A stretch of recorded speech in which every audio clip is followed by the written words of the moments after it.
Hello everyone and welcome back to Lucky Loaders 15, where I'll be giving you 3 tips for tomorrow's horse racing action. Now before we get into them, let's quickly just recap on how our selections performed today. In the end, it's been a bit of a mixed bag today. Our nap, a bit of a quirk, was a non-runner at Beverley because they threw in the towel early this morning. They abandoned the meeting due to the heavy rainfall they've had at the Yorkshire circuit. So if you did back that horse and you wondered why he was a non-runner, the meeting didn't take place, so that was the reason there.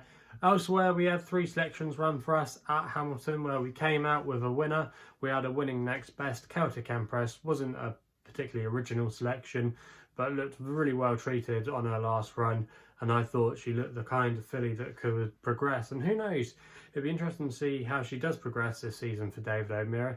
Maybe could be one later on in the season to maybe pick up a little bit of black type. I could see that being the aim of her. You know, she was a bit keen, a bit green, but when she was asked to go and win a race, she put her head down and she did the job very well in the end of the closing stages. So she's definitely a horse on the up. However, away from that, our other 2 selections were recommended each way and they just missed out on the place. Both of them finished 4th, running on really strongly at the end. George Byrne was recommended each way. He was plugging on in the closing stages, just got denied 3rd place. And the same could be said for Clansman as well, who was really my eye catcher of the day. He was a little bit outpaced at one point, but in the closing stages, he did stay on really strongly. It was his handicap debut today, off a mark of 63. But if you look at his pedigree, it suggests he's going to get better going up in distance. And I think Jade O'Keefe will be winning races later on in the season with him. So it's definitely a horse to put in the memory bank for later on down the line. So a couple of near misses today, but that's the way it goes sometimes. Sometimes you're absolutely on fire, sometimes you have average days, a bit below par days, and then you have some terrible days.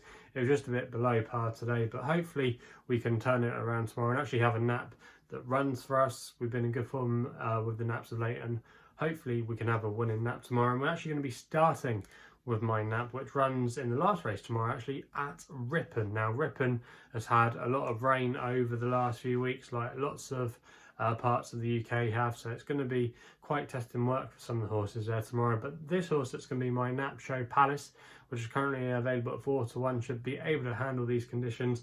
I'm going to recommend a 1-point win bet here for Joe Fannin and Jenny Candlish.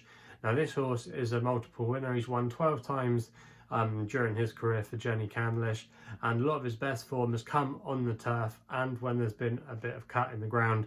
He's now down to a really attractive mark off a rating of 62. I think you can forgive his last run. I think that was just one to blow the cobwebs away, but I think returning into this grade, he's dropping down in grade tomorrow. I think he's got a really good chance of being the most likely candidate to go and win this race. He's currently 4-1 at the moment with bookmakers, and I think that's a bit of value there. I think he could arguably go a favourite come post time tomorrow. And also as well, he's a course and distance winner. He won on his only start at the track.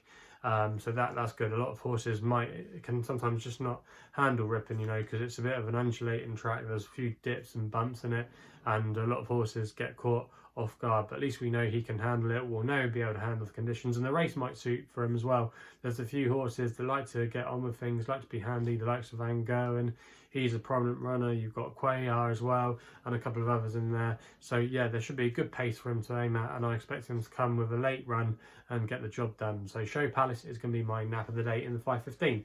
At Ripon, we then go to the evening action at Sandown for the 2:25, where we're going with my next best in here, which is the Group 3 Brigadier Gerard Stakes, and I'm going to be going with Extra Elusive for Holly Doyle and Roger Charlton in the colours of Ahmed Al Sagar, who Holly is now the retained rider for since last season, and she rode him last season to Group 3 success at Windsor in similar conditions. Again, like I said, lots of rain in the UK the last few weeks, and Sandown obviously has had that as well. It's going to be, again, testing work there for the jockeys tomorrow, but I do think Extra Elusive has a good chance in this race. I thought it was a good run last time out behind Wild Koenig at the April meeting at Sandown, where I think he ran a really respectful full race. And to be honest, I think he's the one he's got to beat. They've got to go and beat. Sangaris obviously brings through a nice run last time out at Chester, but he's had a few issues along the way, and I'm not sure if he'll like this ground. I could see him maybe being against him, so I would be slightly concerned there. Also as well, this could be slightly a messy race, and I think the small field will suit Extra Elusive. I just think he's got a lot of things in his favour tomorrow. He's run some good races here in the past at the track. He can handle cutting the ground, and also as well on ratings, he's the second best in the race. He's only £1 officially below Sangaris, and I just think he might just strip fitter for that run, and I expect a bold bid tomorrow from Extra Elusive, so that's why he's going to be my next bet of the day. Currently available at the time recording at 9-4, which I think is a fair price there. There's a little bit of value in that, and I'm going to recommend him there as a 1-point win bet. We then go to Carlisle for my long shot of the day with a horse called the Navigator that's been a winner for us here on the YouTube channel in the past. Currently available at 16-1 tomorrow, and I'm going to recommend a 0.5 each way selection here for James Sullivan and Diane Sayre. Now this horse, he does come with a few risks attached, but I think he's got a fairly decent chance in this race tomorrow of definitely outrunning his odds. I think he shouldn't be a 16-1 shot.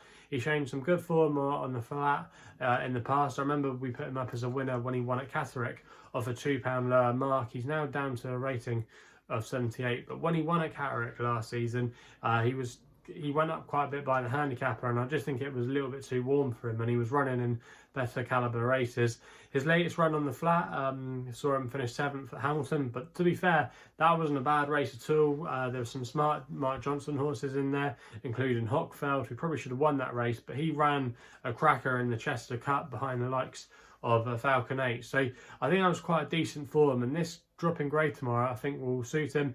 There's also as well a bit of pace as well, which I think will help him, and the stiff uphill finish at Carlisle I think will help him too. I could just see in this being an absolute slog, and we know he can stay further because he's got form over hurdle. So a lot to like about his chances tomorrow. I expect him to do his best work at the end. I could see him staying up that hill really strongly at the end, and for me I think he might just be able to outstay a few of these rivals and definitely pop up at a place and could be good enough on the day to win. So yeah, a lot to like about his chances tomorrow. So there are the 3 tips for tomorrow's racing. If you're still enjoying these videos, remember to hit that thumbs up button and subscribe here to my YouTube channel at Lucky Loaders 15. If you want to follow me on social media, Twitter is the place to do so, where my handle is at LuckyLoader15. And if you want to find out a little bit more about myself, my website address is www.chrisloaderracing.co.uk. So please game responsibly. Hopefully we can have some winners tomorrow, and we'll be seeing you soon.